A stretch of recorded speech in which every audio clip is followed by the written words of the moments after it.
Olá, sejam bem-vindos ao vídeo curso de Ética da Faculdade de Direito de Ribeirão Preto. As aulas são feitas para vocês, alunos da graduação, em primeiro lugar, mas são também abertas a quaisquer outros interessados nestes nossos temas.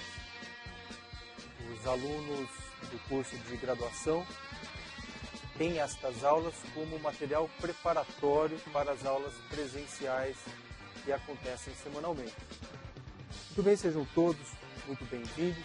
Passamos à apresentação do conteúdo do nosso curso. Muito bem, este é um curso pensado para uma faculdade de Direito. Portanto, ele é voltado para pessoas que estão se formando para serem advogados, juízes, promotores, etc. Ele é um curso de filosofia para juristas, mas ele é aberto a outras pessoas que se interessem em participar dele, porque a sua abordagem é bastante ampla. Então, ele pode contribuir, ele pretende contribuir para a formação do jurista, mas também contribuirá para a formação humanista de qualquer interessado. Muito bem. Qual é o programa deste curso? Este curso tem 15 encontros. Ele se presta a dois objetivos. Em primeiro lugar, ele é uma apresentação à filosofia, de maneira geral. E depois, ele é uma introdução aos temas, ao vocabulário, aos problemas, à história da ética. Nós vamos começar, então, por enfrentar o problema. O que é a filosofia? Vamos tentar fazer isso a partir da sua gênese, tentando compreender que tipo de saber, que tipo de pensamento é a filosofia, diferente de outras formas de compreender o mundo, que nasce entre os gregos mais ou menos no século VI a.C. Depois nós vamos avançar acompanhando os passos da cultura grega antiga, em que esta forma de saber foi sendo construída, em que esta palavra foi ganhando significados diferentes, em que, enfim, esta atitude diante do mundo foi construída. Começamos no século VI com os pré-socráticos, desses primeiros cientistas, desses primeiros filósofos. Avançaremos para, no século seguinte, que é o século V, estudar uma outra geração de intelectuais extremamente interessante, que é a geração dos sofistas. O mesmo século em que atuou Sócrates, considerado o pai da ética e, com certeza, uma pedra fundante do pensamento filosófico. De Sócrates, passamos ao século IV com uma breve notícia sobre Platão, para que possamos, então, nos dedicar àquele que será o principal texto desse curso, que é a Ética Nicômaco de Aristóteles, que ocupará a grande maioria das nossas aulas, uma vez que nós vamos examinar os seus 6 primeiros livros. Então esse é o nosso desafio, entender como a filosofia, e com a filosofia a ética surge como um pensamento revolucionário, entender rapidamente os primeiros pensadores desta nova atitude no seu contexto histórico, no século VI, no século V, para então no século IV nos dedicarmos à ética a Nicômaco. Muito bem, vamos lá.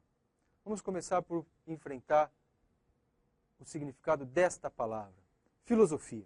O que esta palavra significa? Com certeza, não é a primeira vez que todos vocês ouvem essa pergunta. Todos nós temos uma ideia acerca do significado disso, né? E geralmente, nossa discussão começa por uma reconstrução etimológica desta palavra. Afinal de contas, filosofia significa, como sempre se diz, uma atitude de amizade em relação ao saber. Filósofo, então, é aquele que gosta de saber, gosta do saber. Muito bem. Esta palavra guarda algumas outras coisas interessantes. Filosofia também pode significar não simplesmente aquele que gosta de saber, mas também aquele que precisa saber. Nesse sentido, A palavra filosofia nos diz alguma coisa sobre o que é ser um ser humano. Diferente de outros entes, nós somos aqueles animais que precisam saber. Nós não nos realizamos se não compreendemos as coisas. Compreender para nós é essencial. Para que nós possamos nos sentir bem no mundo, é preciso que nós saibamos o que se passa. Este é um sentido importante também da palavra filosofia. Muito bem. Há uma outra lição a ser aprendida a partir do significado desta palavra. Os gregos filósofos, os gregos que inventaram esta nova atitude, esta nova forma de pensar, não se diziam simplesmente sábios. Eles diziam que eram amigos do saber. Isso significa dizer que eles não se admitiam simplesmente como pessoas que soubessem, que já soubessem, mas como pessoas que estavam em busca do saber. A atitude do filósofo, portanto, também transparece na raiz da construção dessa palavra. Filósofo é aquele que sabe que não sabe, e por isso ele se mantém na atitude de quem precisa, procura saber. Fazer filosofia é, de algum modo, manter-se numa atitude de humildade com relação ao seu próprio saber. É uma atitude, antes de tudo, nada arrogante. Uma atitude de quem está consciente de que ignora e de que há muito a ser compreendido. Nós vamos aqui apresentar esta palavra, apresentar a origem dessa palavra com a ajuda de um filósofo alemão da primeira metade do século XX, chamado Edmund Husserl, num texto importante para a história do pensamento europeu do século passado, que se chama Crise da Humanidade Europeia e a Filosofia, do qual nós vamos tomar emprestado um sentido ou uma compreensão geral do termo filosofia. Ali, a filosofia é apresentada como uma atitude espiritual do homem ocidental, como um modo de ver o mundo e não simplesmente como uma disciplina acadêmica ao lado de outras que alguém pode estudar ou não. Filosofia não é um conteúdo específico neste sentido, mas é uma forma de ver o mundo de maneira geral. Então, atitude espiritual significa um modo de se pôr diante das coisas, de encarar o mundo. Filosofia, quando surge com uma outra postura do homem diante do universo. Que postura é essa? Vamos lá. A história da filosofia muitas vezes descreve esta transição, que já sabemos, começa lá, acontece mais ou menos no século VI a.C., como uma passagem do mito para o logos. O que significa esta passagem? Que tipo de pensamento inovador aparece ali? Que nova atitude espiritual aparece então? Trata-se do surgimento de uma atitude crítica, investigativa, marcada pela constante dúvida e pela constante problematização de tudo aquilo que se sabe. Isto é a filosofia, isto é o logos que aparece agora, em contraposição a uma outra atitude mais tranquila, possivelmente mais confortável, que é a atitude do mito, que é a atitude daquela pessoa que vê o mundo como algo já sabido, em que tudo tem o seu lugar, em que as verdades estão estabelecidas e em que não é usual contestá-las, em que não é necessário revê-las.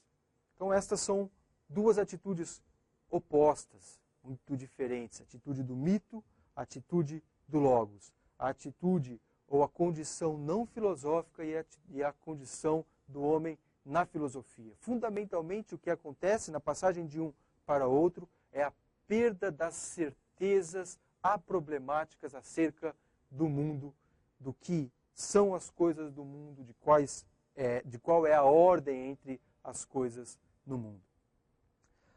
Podemos dizer que com o surgimento da filosofia, o homem passa a viver uma condição de dúvida permanente.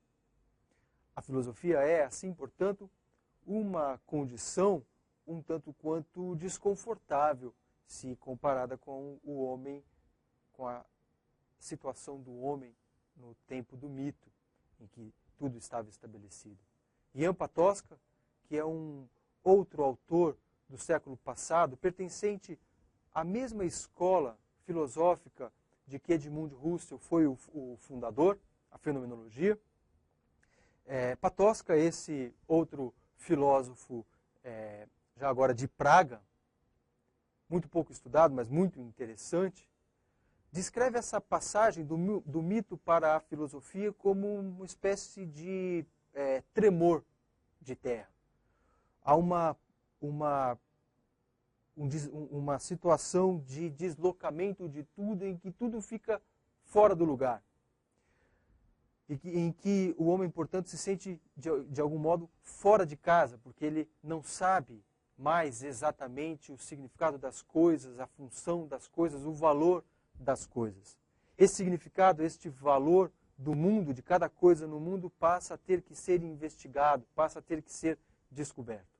Tudo bem, essa mudança ela acontece de um modo muito radical, marcando o modo de ser e de viver da nossa civilização. Porque esse tremor de terra, esse estar, esse bagunçar das coisas, não é?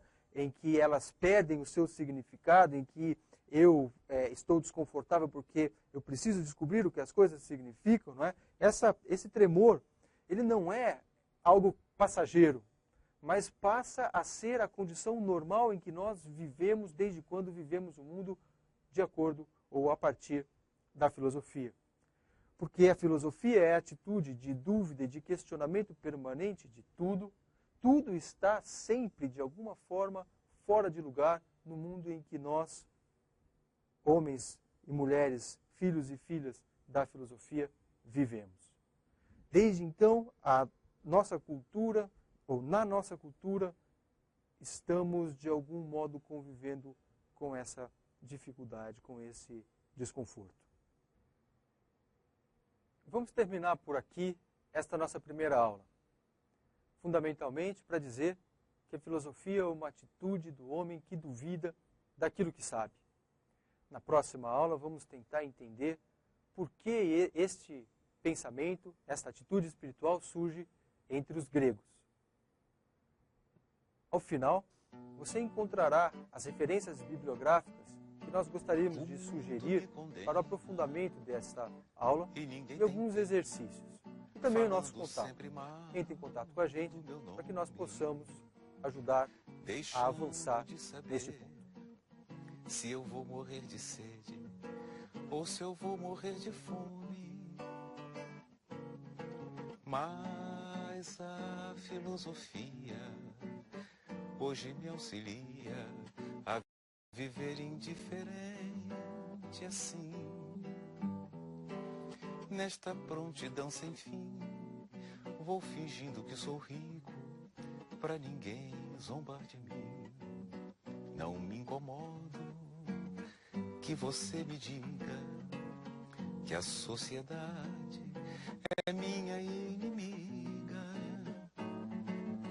pois cantando neste mundo vivo escravo do meu samba, muito embora vagabundo. Quanto a você, da aristocracia, que tem dinheiro, mas não compra alegria, há de viver eternamente sendo escrava desta gente que cultiva a hipocrisia.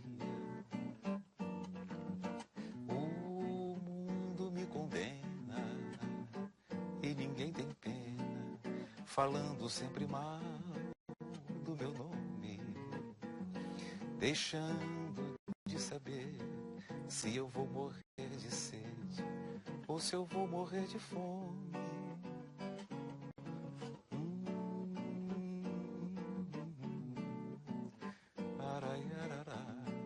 laraiarararaia.